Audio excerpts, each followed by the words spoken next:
Okay, with the Cuban Missile Crisis fresh in people's mind and the imminent destruction of the world, right, attempts at arms control started to happen, trying to limit each other's size of nuclear weapons.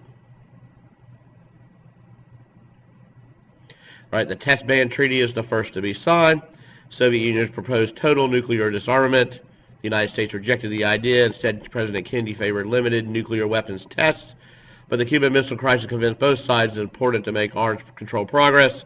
In 1963, the Soviets and the United States agreed on the Test Ban Treaty that would limit testing on nuclear weapons. Following the Test Ban Treaty, President Nixon would sign the SALT I Treaty, which is the idea of détente, which was a cool down in the nuclear arsenals, all right, in the Cold War.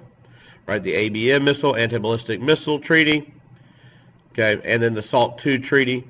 The ABM treaty is interesting because it prevented development of weapons designed to shoot down nuclear weapons, right, missile defense basically. SALT I and SALT II reduced, right, the arms of the United States and the Soviet Union. This leads us into the 1980s, right, and President Reagan took aggressive position against the Soviet Union, called it the evil empire, and he wanted to develop a missile defense system which went against the previous treaty.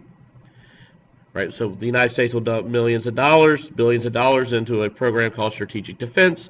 Its nickname was Star Wars, right, but it never came online.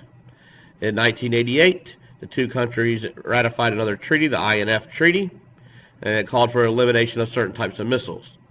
As these treaties start to be signed, we get improving relations between the United States and the Soviet Union. In Western Europe, the Marshall Plan has great effect. Right? It allows for Europe to not enter an age of chaos and allows for economic growth in the Western Europe. Right? Availability of jobs attracted immigrants from their former colonies, so we get a mass migration from colonial Europe to the European heartland. This created a great strain on the Europeans as adapted to newcomers and their cultures. Right, as you can see from this week, this strain has not been fixed, as we saw the Muslims shooting inside France this week. In Europe, interdependency in the economy becomes a major idea to maintain the peace. In 1957, 6 European nations founded the European Economic Community, also known as a common market. All right, this true economic unity in Europe was still years away, but would be realized with the European Union. Here's a quick chart showing you the differences between the command and market economies of the Soviet Union and the United States. In Eastern Europe, Stalin loomed a huge figure. All right, in the Soviet Union, it had a command economy, and Joseph Stalin was definitely a totalitarian leader controlling all aspects of society. All right, following Stalin, all right, Nikita Khrushchev becomes the leader of the Soviet Union, and he took efforts to de-Stalinize the Soviet Union. Okay.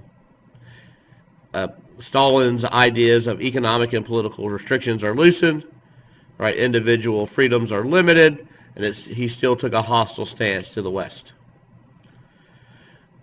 With Stalin's death, many of the Eastern European states wanted to free themselves from Soviet occupation, and the Soviet Union were brutal to these nations. They used or threatened force to crush public protests in many countries and assert controls in East Germany, and Poland, and Hungary, and Czechoslovakia. In Poland, the Solidarity movement rised.